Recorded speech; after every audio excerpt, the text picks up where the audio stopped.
Nizamul hayah al-jama'iyah huwa izzatul Islam wal muslimin. Sebuah materi bertemakan sistem hidup berjamaah adalah potensi kejayaan Islam dan muslimin. Ila al-kiram Ustadz Abul Hidayat Sayroji falyatafaddal ala barakatillah. Bismillahirrahmanirrahim. Assalamualaikum warahmatullahi wabarakatuh.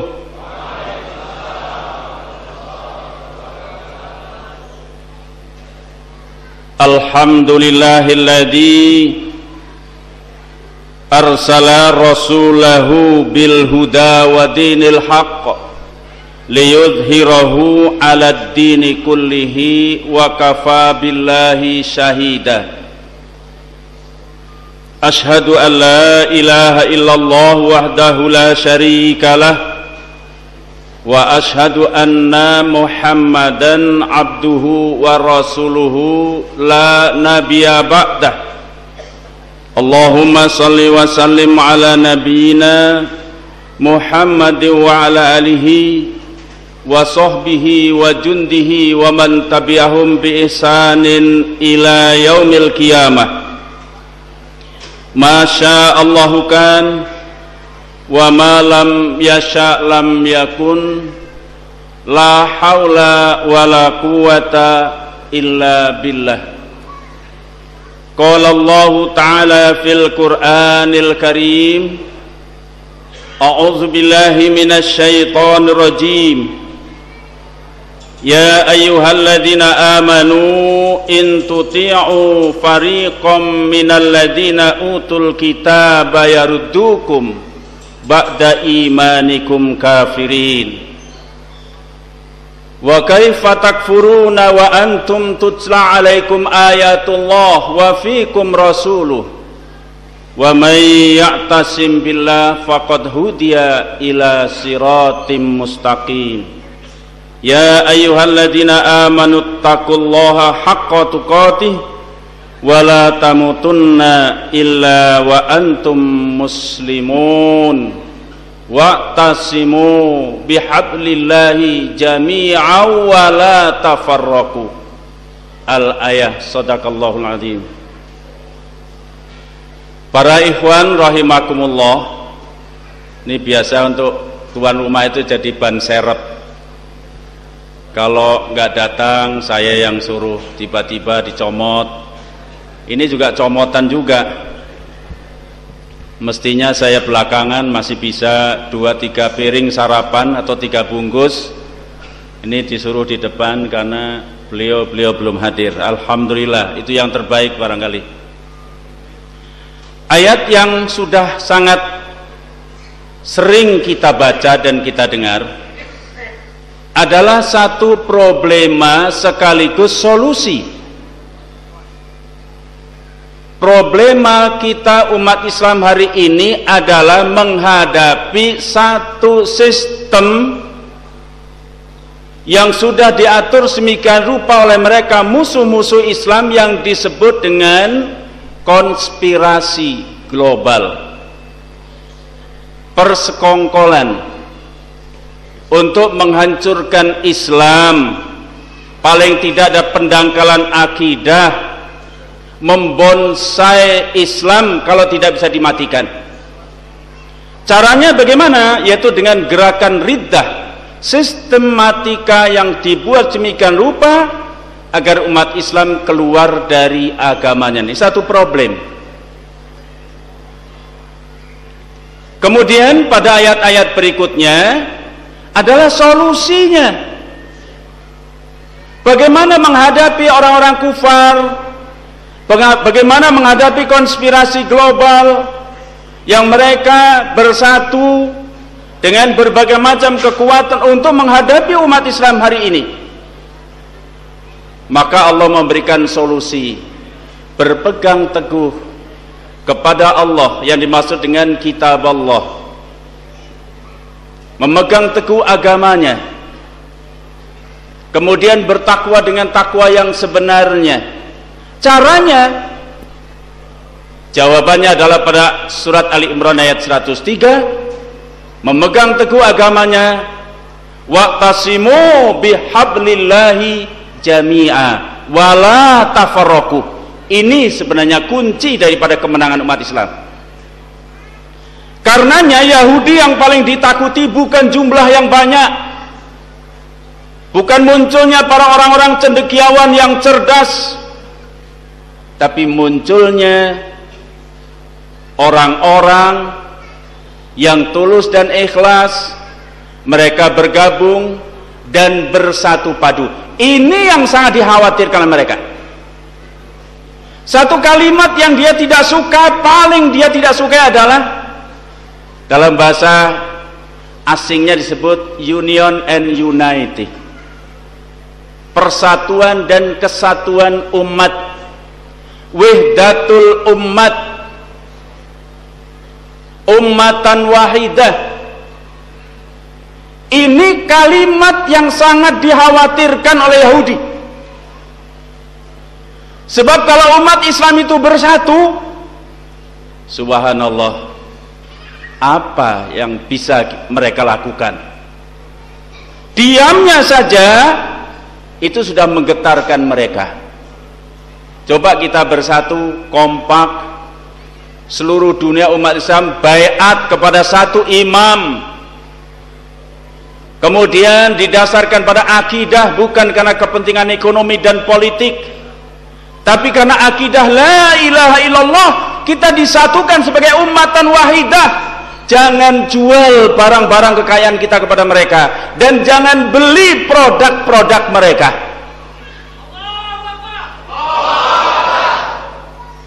Ini yang mesti kita perjuangkan.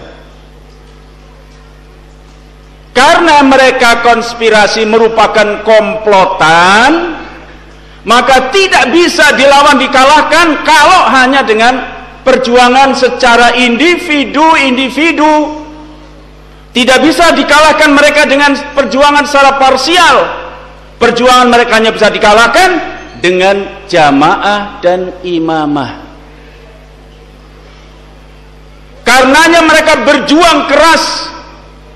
Bagaimana Yahudi itu agar umat Islam tidak bersatu, ini dicantumkan, dijadikan satu keputusan dan strategi besar bagi mereka untuk mengalahkan umat Islam dengan 3 sasaran yang menjadi target perjuangan mereka, dan ini akan tetap dipakai sampai kapanpun, seperti yang dicanangkan sebuah organisasi partai politik sekuler, walaupun awalnya berskala nasional, tapi ternyata ini digunakan oleh mereka sebagai strategi global menghancurkan dan melawan umat Islam. Apa 3 strategi itu? Pertama, jangan biarkan umat Islam bersatu. Jangan sampai umat Islam itu bersatu. Ini tolong. Langkah-langkah ini ternyata terus-menerus dikumandangkan. Dulu ketika awal-awal beliau almarhum, semoga Allah mengampuni dan menerima amal baiknya di sisi Allah Subhanahu wa taala, Dr. Syekh Wali Al-Fatah mencanangkan bahwa sistem umat Islam menghadapi orang-orang kufar tidak dengan sistem lainnya, tapi dengan sistem hidup berjamaah. Karena sebagian umat Islam sudah dicekok oleh pemikiran-pemikiran westernisasi, pola barat, demokrasi, organisasi, ideologi, dan seterusnya, maka ini dianggap asing. Bahkan nasibnya seperti yang dikemukakan oleh Dr. Abdul Halim tadi, karena asingnya Wali Al-Fatah pun lebih dulu dikatakan Wali Al-Fatah gila, tapi tidak segila Ustadz Abdul Halim tadi. Dia orang lain cukur jenggot, dia jenggotnya dipanjangin supaya dikatakan orang gila katanya. Kembali zaman onta, Wali Al-Fatah ini nyulayani, berbeda dengan orang lain. Ketika orang lain menggebu-gebu memperjuangkan Islam dengan sistem demokrasi dengan sistem parlementer, tapi justru Wali Al-Fatah menolaknya dan mengatakan Islam non politik. Menurut mereka dianggap ini adalah gembosi perjuangan umat Islam. Tapi alhamdulillah kini sudah mulai meningkat, tahapnya sudah mulai peningkatan, dari mulai mencaci, kemudian mempelajari, ternyata mengakui benarnya bahwa sistem hidup umat Islam hanya dengan satu sistem hidup berjamaah. Dikala era keterbukaan reformasi, kemudian rame-rame mengaku jamaah. Tapi bagaimana bentuk jamaah? Ini yang kemudian menjadi tantangan bagi kita. Karena semua orang sekarang mengatakan betul wajib hidup berjamaah, tapi jamaah menurut tafsiran sendiri-sendiri. Jadi ini yang pertama, tolong perhatikan. Oleh karenanya upaya ini ada dua. Upaya yang ditekankan pada secara eksternal, upaya-upaya mereka agar umat Islam tetap kondisinya terpecah-pecah. Dan yang kedua, perjuangannya dilakukan melewati penyusupan masuk ke dalam. Bagaimana supaya umat Islam sibuk dengan persoalan-persoalan sepele, persoalan furu'iyah, perbedaan-perbedaan dipertajam sedemikian rupa sehingga umat Islam tidak sempat lagi memikirkan perjuangan yang besar. Sehingga tiap hari urusan bid'ah, sesat, saling menyalahkan satu dengan yang lain. Ini satu langkah yang merugikan perjuangan bagi umat Islam. Dan ada di kalangan pemikiran pendangkalan akidah, pendangkalan umat melewati rasionalisme. Jadi ayat difilsafati, kemudian ini gencar sekali dilakukan oleh kelompok yang menamakan dirinya JIL, Jaringan Islam Liberal. Iman diterjemahkan secara rasionalisme itu percaya. Asal sudah percaya dianggap iman. Yang penting percaya bahwa di dunia ini ada Tuhan yang di atas. Maka sering ada orang-orang mengatakan kita harus percaya kepada yang di atas. Di atas mana? Celurutnya di atas itu. Jadi disebut Allah itu ditiadakan. Sebutannya lain supaya lebih plural, lebih semua orang bisa mengakui. Jadi sebutan percaya kepada Tuhan, Yahweh, Haleluya, sing bau rekso dan sebagainya, itu tidak penting. Yang penting percaya, itu kuncinya masuk surga. Ini pendangkalan akidah. Ibadah dia terjemahkan sebagai yang penting sembahyang. Mau ngadep ngulon, madep ngetan, madep ngidul, tidak penting. Mau sedekap begini, mau tumungkul, mau terserah. Yang penting orang berniat ngabdi kepada yang menciptakan. Jadi sholat sama sembahyang di gereja sama, sehingga nanti kiai sama pendeta bertetangga di dalam surga. Ini kelakuannya mereka. Coba lah, ini dibayar Pak. Orang-orang dari yang cerdas diambil, disekolahkan ke luar negeri, brainwashing, cuci otak, pulang jadi juru bicara mereka dalam rangka mengkafirkan dan memurtadkan orang beriman. Tapi lumayan Pak, bayarannya itu lumayan. Tinggal setor nomor rekening saja. Jadi nggak usah susah-susah nyambut gawe golek duitnya, asal gelem jadi JIL itu sudah bayarannya banyak itu. Naudzubillah. Ini yang perlu diangkat yang pertama. Ini problem yang harus kita hadapi. Boleh kita berbeda sepanjang perbedaan itu adalah perbedaan furu'iyah. Sepanjang perbedaan itu adalah perbedaan ijtihadiyah, bukan perbedaan usul, bukan perbedaan akidah. Kita harus lebih toleransi, kesatuan lebih utama daripada berdebat karena perbedaan-perbedaan itu. Dan ini ada satu kekuatan yang terus didorong terus supaya umat Islam sibuk dengan masalah-masalah perbedaan-perbedaan furu'. Yang kedua, tumbangkan kekhilafahan Turki Utsmani. Ini berhasil dan perjuangan mereka luar biasa, dianggap keberhasilan yang cemerlang bagi Barat. Ketika umat Islam sudah tidak punya khalifah, walaupun dalam praktek banyak sudah menyimpang dari tuntunan Rasulullah yang beliau sendiri mengatakan perubahan dari khilafah ala minhajin nubuwah menjadi mulkan adhan dan mulkan jabariyah.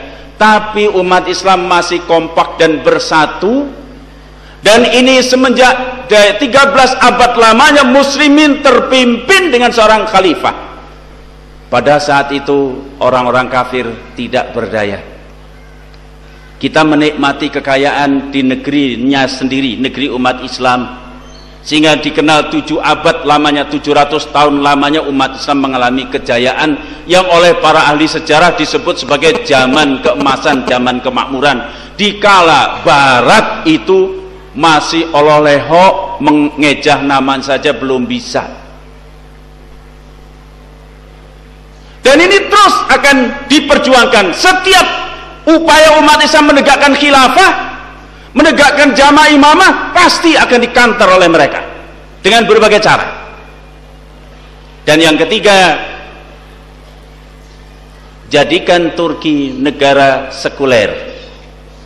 Dan strategi ini tetap dipakai untuk menjadi strategi menghadapi umat Islam, terutama negeri-negeri Islam, apalagi yang mayoritas penduduknya Islam seperti Indonesia. Itu adalah jelas secara gencar akan diupayakan supaya umat Islam menjadi orang-orang sekuler seperti yang terjadi di masyarakat Turki. Jadi perubahan khilafah, kekhilafahan tumbang, sekularisasi dilaksanakan di sana, kemudian ternyata mereka bisa lebih sekuler daripada orang-orang sekuler itu sendiri. Sampai sekarang masih ada bekas-bekasnya. Jadi kalau Islam masih ada, ya, karena bagaimanapun Islam menjadi keyakinannya, tapi perilakunya sekuler. Jadi kalau mau minum minuman keras, mau minum whisky, minum bir, itu bismillah dulu, bismillahirrahmanirrahim. Ini sekarang menjadi objek utama di dunia internasional adalah Indonesia. Supaya dibiarkan umat Islam kalau tidak bisa murtad, persis seperti fatwanya Dr. Samuel Zwimmer, tugas misionaris Kristen bukan untuk mengkristenkan umat Islam, itu tugas utama. Tapi tugas utama adalah bagaimana mengeluarkan umat Islam dari agamanya. Caranya, berikan kubu-kubu, berikan bubu-bubu, berikan jebakan-jebakan. Itu yang sering kita dengar dengan sebagai serbuan pemikiran, serbuan budaya, serbuan ideologi, serbuan ekonomi. Tadi pagi subuh sudah dikemukakan bagaimana mereka bisa merampok kekayaan umat Islam, tapi dengan cara bukan dengan menjajah, tapi melewati hegemoni di bidang ekonomi, sehingga umat Islam diperas persis seperti sapi perah. Dikasih makan tapi diperah susunya, kalau tidak keluar susunya disembelih. Itu umat Islam. Kita menjadi orang yang diberikan kekayaan oleh Allah, tapi orang-orang kafir yang menikmatinya. Kemarin ketika seorang penyanyi dari Amerika yang bernama Lady, hafal bener rupanya. Ini pengamat khusus ini. Jangan-jangan pengagum dia. Udah bayar tiket barangkali ya kemarin ya. Kalau saja tidak diprotes, itu masuk ke Indonesia dengan tari-tari setan setengah telanjang. Kemudian disusul lagi pergantian Menteri Kesehatan. Ada ungkapan yang diungkapkan, nanti dalam rangka menjaga AIDS berkembang di Indonesia, akan kami bagikan kondom kepada para pemuda. Namanya kondomisasi. Tidak dibagi kondom saja. Menurut update penelitian terakhir, 5 juta wanita melakukan aborsi. Dan yang sangat memprihatinkan adalah 62% dari jumlah itu dilakukan oleh nona-nona, wanita-wanita di bawah umur 16 tahun. Saya pernah cerita, ikhwan kita dari Kalimantan Barat, dari Tayan. Tayan itu kota terpencil, ujung jalan aspal, nggak ada jalan lain, mentok Sungai Kapuas. 99% adalah penduduknya Melayu, tentu saja Muslim. Ikhwan kita bilang, Ustadz, innalillahi wa inna ilaihi rajiun. Baru saja datang saya sudah disuguhi kalimat itu. Kenapa? Saya ini petugas pencatat pembuatan akte lahir, tapi data yang saya terima dan kenyataan yang ada amat sangat ironis, dan ini membahayakan akidah moral kita. Emang kenapa? Di data pernikahan bapak sama emaknya, lahir anaknya itu hanya selisih 5 bulan 4 bulan. Kawin bulan Januari, Februari, Maret, April, Mei lahir anaknya. Saya bilang dengan berseloroh, itu namanya akselerasi kelahiran bayi milenium ketiga. Itu yang tercatat, bayangkan. 60% jumlahnya di pelosok yang jauh di sana. Apalagi di Jakarta.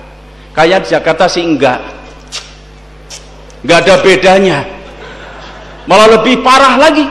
Jadi pelacuran di abad ini dikemas demikian rupa sehingga menjadi hal yang biasa dan lumrah. Ini bukti bahwa sekularisasi sedang digalakkan di negeri ini. Subhanallah, bisa dibayangkan anak-anak kita. Jadi westernisasi, sekularisasi di negeri-negeri muslim ini akan tetap berjalan terus. Saya pernah menyampaikan melewati di beberapa mimbar dan radio, saya bilang rupanya beliau-beliau para pejabat sampai kepada rakyat di Indonesia sudah lupa. Ini negeri Indonesia, Republik Indonesia memang bukan negara agama, tapi juga ini bukan negeri sekuler. Dicanangkan oleh pendahulu kita pendiri Republik ini, yang sebagian besar adalah para tokoh-tokoh Islam yang begitu toleransi, tidak memaksakan keinginannya, sehingga dia terima negara ini bukan negara agama. Tapi ada catatan, betul bukan negara agama, tetapi juga bukan negara sekuler. Tapi perlu diingat, ini adalah negeri yang berketuhanan yang Maha Esa. Tapi rupanya serbuan sekuler, westernisasi, rasionalisme sudah begitu rupa, kemudian sekarang sudah mulai berubah. Ketuhanan yang Maha Esa dalam Pancasila sudah berubah, keuangan yang Maha Kuasa. Lagu wajibnya dulu maju tak gentar membela yang benar, sekarang dirubah menjadi maju tak gentar membela yang bayar. Ketika agama sudah mulai ditepiskan, apa yang terjadi? Ternyata di Republik ini isinya maling-maling besar. Dulu orang maling susah jadi maling, Pak. Dulu bawa apa, Pak? Maling dulu, Pak. Nah, itu pengalaman. Contoh pengalaman menangkap maling. Bawa linggis, bawa alat segala macam, masuk rumah dengan susah. Begitu dia pulang harus sebesar apa yang dia bawa. Tapi ketika dia jauh dari agama, sekuler, rasionalisme, materialisme yang berkembang, taunya uang dan uang. Tadi pagi sudah disebutkan uang itu menjadi Tuhannya. Pangejawantah daripada berhala baru adalah materi, uang, dewi materi. Mafifulus mampus. Orang Padang bilang da'ado piti, mati. Jadi penting itu uang, segalanya. Maka ketika dia jadi pejabat, ternyata jauh dari agama, isinya maling. 50 miliar, 10 triliun. Jadi malingnya triliunan, subhanallah. Rakyatnya miskin, tapi mereka rayahan uang untuk maling-maling itu. Ini bukti bahwa jauh dari para Islam pasti akan melahirkan berbagai hal.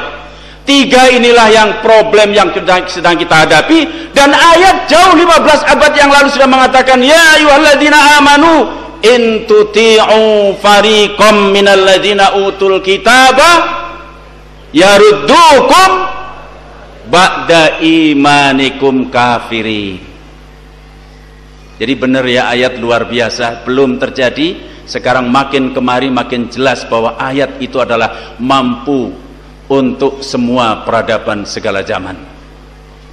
Maka problem yang kedua, bagaimana kita menghadapinya?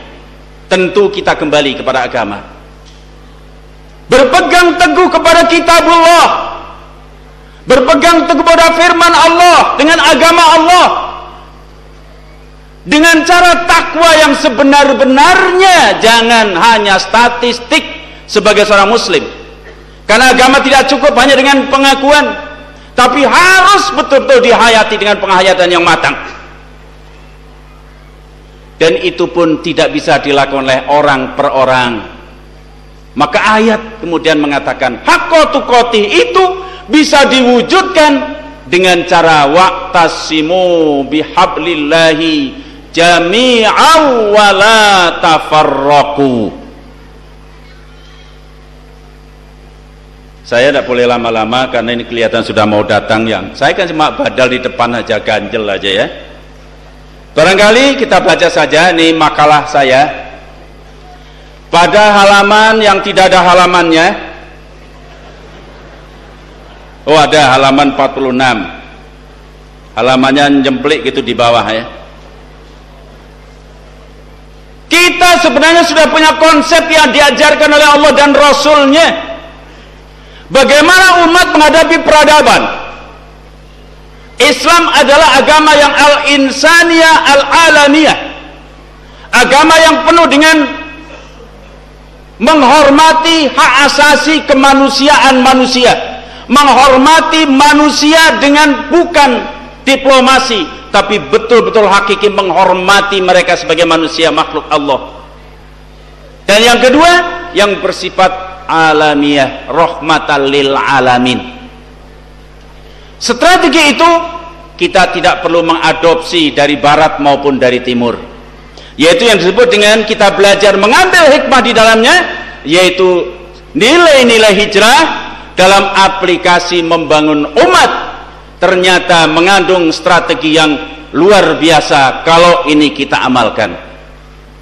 Pada halaman 46 Romawi 3, ada yang pegang ini? Ya, yang tidak ya dengerin saja baik-baik. Halaman 46. Ketika Rasulullah SAW hijrah sampai di Madinah, beliau segera mengatur langkah-langkah strategis yang beliau lakukan dalam penataan dan pembangunan masyarakat Islam, membangun ummatan wahidah, wihdatul ummah, union and unity, kesatuan dan persatuan. Ini strategi sesudah akidah la ilaha illallah. La ilaha illallah dibangun 13 tahun lamanya di Makkah. Kemudian dengan izin Allah bisa dipraktekkan kalimat thayyibah sebagai dasar peradaban manusia ini dengan membangun ummatan wahidah. Langkah pertama yang beliau lakukan adalah membangun Masjid Kuba. Bukan istana kerajaan, bukan pula benteng pertahanan militer yang beliau bangun, tetapi beliau bangun adalah masjid. Hal ini mengindikasikan bahwa misi kerasulan, misi kenabian Rasulullah SAW adalah misi kenabian, bukan misi militerisme yang akan menjadi ancaman bagi orang-orang non-muslim atau orang-orang kafir, bukan pula misi tahta kerajaan yang menjadi target perjuangannya. Ini bagi para pejuang yang ingin berjuang mengikuti jejak Rasul, ini yang perlu diamati dan dipelajari. Jadi Islam bukan dibangun untuk menakut-nakuti orang kafir. Islam umatnya dikumpulkan kemudian untuk mendapatkan kursi, untuk membangun dinasti. Rasul kita lihat, kalau menurut dialog, diskusi, pemikiran, secara logika mungkin akan berbeda, tapi kita lihat sosok daripada pribadi Rasulullah, contoh keteladanan yang terbaik. Jadi bukan target perjuangannya, Beliau diutus untuk menyampaikan wahyu ilahi agar manusia sujud dan beribadah kepada Allah dan menanamkan di hatinya akidah la ilaha illallah. Ini prinsip agama kita, dakwah kita, menyeru manusia agar beribadah kepada Allah, mengakui bahwa tidak ada Tuhan selain hanya Allah Subhanahu wa taala. Ini prinsip dan ini kuncinya surga. Agar manusia menyembah Allah dan tidak menyekutukannya dengan sesuatu apapun, dan menyempurnakan akhlak manusia dengan akhlakul karimah, menyebarkan kasih sayang dan persaudaraan yang dibangun dalam satu sistem yang disebut dengan sistem hidup berjamaah dan imamah. Sebuah komunitas yang disebut sebagai umat itu sama dengan kaum, dan dalam kamus disebutnya umat, kaum itu sama dengan al-jamaah atau masyarakat robbaniyah, yang mempunyai dua arti. Pertama, beliau Rasulullah membawa umatnya atau menyampaikan agama yang bersumber dari Allah Subhanahu wa taala, Rabbul Alamin. Jadi Islam bukan sebuah ideologi, bukan pula hasil renungan dan gagasan pemikiran siapapun, dan termasuk beliau sendiri tidak pernah menggagas soal Islam, melainkan beliau menerima wahyu ilahi. Jadi Islam sumbernya adalah yang datang dari Allah Subhanahu wa taala. Bicara Islam adalah bicara wahyu ilahi, bukan bicara dari ideologi pemikiran siapapun. Yang kedua, masyarakat yang rabbaniyah itu punya arti bahwa masyarakat yang dibangun bukan masyarakat teokrasi, sebuah negara yang mengatasnamakan agama, bukan pula demokrasi yang sekarang menjadi dianut oleh hampir seluruh dunia, seolah-olah demokrasi adalah sebuah sistem yang terbaik. Salah satu di antara sistem demokrasi untuk mengambil sebuah keputusan benar atau salah akan ditentukan oleh voting, suara terbanyak itu yang dianggap yang terbaik. Kalau menurut Islam bukan terbanyak, tapi yang benar, walau dibawa oleh satu orang. Ini berlawanan dengan demokrasi. Satu orang, anak gembala, orang miskin yang tidak dilihat oleh manusia, ketika dia membawa sebuah kebenaran dari ilahi, itu yang harus diikuti oleh semua. Sekalipun jenderal, sekalipun panglima, sekalipun seorang sarjana, seorang pemikir, tunduk kepada pemikiran, bukan pemikiran apa yang dikatakan anak gembala ketika itu adalah kebenaran yang datang dari Allah. Gugur itu demokrasi. Sistem demokrasi hanya ngitung kepala, jumlah kepala, tapi tidak memperhatikan isi daripada kepala. Jadi kalau kemudian para artis yang bisa, para dagelan yang bisa jadi presiden, jadi bupati, jadi wali kota, jangan disalahkan. Bahkan satu saat mungkin sebuah kampung yang isinya adalah copet semuanya, maka dia akan memilih pemimpin mereka adalah tukang copet. Betul? Itulah demokrasi. Islam tidak mengamalkan, tidak menganut sistem demokrasi seperti itu. Apalagi masyarakat monarki, karena Islam bukan membangun kerajaan, tetapi yang beliau bangun masyarakat yang teosentrisme humanisme, yaitu masyarakat yang dibangun di atas pondasi akidah la ilaha illallah yang bersifat jama'i, kebersamaan. Sebuah komunitas muslim berorientasi pada pengabdian kepada Allah Subhanahu wa taala, yaitu ta'abbud ilallah. Jadi kumpulnya kita semuanya di dalam satu jamaah adalah karena ta'abbud ilallah. Betul? Sampean jauh-jauh dari mana-mana datang ke sini dalam rangka apa? Menghimpun kekuatan atau ibadah pada Allah? Ibadah kepada Allah. Apa dalam rangka pilkada atau pemilu? Bukan, tapi dalam rangka ta'abbud ilallah Subhanahu wa ta'ala, yang Allah akan menilai setiap langkah, debu yang menempel pada tubuh kita, lelah payah kita, semua akan dicatat dan kita hanya mengharap pada ridha Allah Subhanahu wa ta'ala. Betul? Allahu Akbar. Ini kalau masih pagi begini lumayan. Tadinya saya mau ditaruh di belakang, saya mikir gimana orang udah lelah. Taklim paling lama ya sekarang inilah. Dari Sabtu, siang, sore, asar, malam, subuh, sekarang ditambah lagi. Bayangkan kalau saya suruh ngomong nanti tungtung anak paling belakang. Ya, alhamdulillah masih pagi, masih segar karena habis sarapan. Ada yang 2 bungkus tuh makannya, alhamdulillah ya. Kelihatan segar dari sini. Yang kedua, Robbaniyah, masyarakat Robbaniyah adalah masyarakat yang mengandung karakter di sini adalah al-insaniyah al-alamiyah, sangat memperhatikan nilai-nilai kemanusiaan yang bersifat universal, rahmatan lil, tidak bersifat lokal.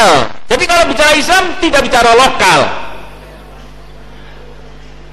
tidak bersifat kedaerahan, tidak juga bersikap asobiah, kesukuan dan kebangsaan, tetapi untuk seluruh umat manusia. As-sumuliyah wa takamuliyah, lengkap dan mencakup seluruh aspek kehidupan. Bukan sebuah gagasan pemikirannya dituangkan dalam rumusan ideologi politik, bukan pula dalam rumusan karena untuk ekonomi, bukan karena sosial dan budaya. Islam adalah wahyu ilahi yang diturunkan sebagai hudan dan jalan hidup yang lengkap dan meliputi berbagai aspek dalam kehidupan. Ini yang sedang kita perjuangkan. Maka ketika ada orang mengatakan, ngapain ngurus Masjidil Aqsa yang jauh, ngapain ngurusi bangsa Palestina? Nah ini karena dia tidak tahu bahwa Islam rahmatan lil, bahwa manusia bersifat al-insaniyah al-alamiyah. Jadi satu kekuatan yang mampu mengalahkan Yahudi hanya dengan sistem berjamaah dan berimamah. Kalau umat Islam kompak dan bersatu seluruh dunia, Masya Allah, biarkan saja itu Yahudi akan mati dengan sendirinya kelaparan. Sekarang Palestina dikungkungi oleh mereka. Kenapa? Karena umat Islam tidak bersatu. Negara-negara Arab yang oleh Allah Subhanahu wa taala diberi kekayaan berlimpah, ternyata mereka sibuk dengan kekayaan sampai lupa diri. Dia berangkulan sama orang-orang Amerika, berangkulan sama orang-orang kafir. Uang dikasihkan kepada mereka, pada uang itu digunakan untuk menghancurkan, membunuh orang-orang. Terakhir, para ikhwan, saya berpesan, saya wasiat, saya walaupun tidak termasuk as-sabiqunal awalun, tapi saya mengikuti berbagai perkembangan dari ketika kita jumlahnya sedikit dengan berbagai tantangan dan problema. Saya ingin menyampaikan pesan, siapa tahu tahun depan sampean mati pada semuanya dulu ya, mudah-mudahan saya belakangan, atau saya belakangan sampean duluan. Siapa tahu saya tidak sampai usianya pada tahun depan. Saya hanya berpesan satu saja, hayati bahwa jamaah ini yang mampu memberikan kekuatan terletak pada ruhnya, pada tauhid, pada kasih dan sayang kepada sesama kita, kebersihan jiwa kita, baiknya akhlak kita, perhatian kita kepada sesama kita. Jamaah adalah ahlul haq, orang-orang yang ketika malamnya bangun munajat kepada Allah Subhanahu wa taala. Betul? Ini kelihatan ini pada orang-orang suka bangun malam kalau mau kencing. Tapi insya Allah masih banyak. Jadi tolong, saya minta yang hadir ini menghidupkan malam-malam dengan tahajud pada Allah Subhanahu wa taala, sebab tidak ada satu kekuatan yang bisa melampaui doa kita kepada Allah Subhanahu wa taala. Tolong, ini satu wasiat saya. Yang kedua, sebagai ahlul haq, berdiri di atas kebenaran dalam segala keadaan. Dan yang terakhir, kasih sayang di antara kita. Karena surat Ali Imran ayat 103 intinya adalah fa'allafa baina qulubikum fa'asbahtum binikmatihi ikhwana. Ini saja pesan saya. Mohon dimaafkan segala kekurangan dan kekeliruannya. Wabillahi taufik wal hidayah. Wassalamualaikum warahmatullahi wabarakatuh.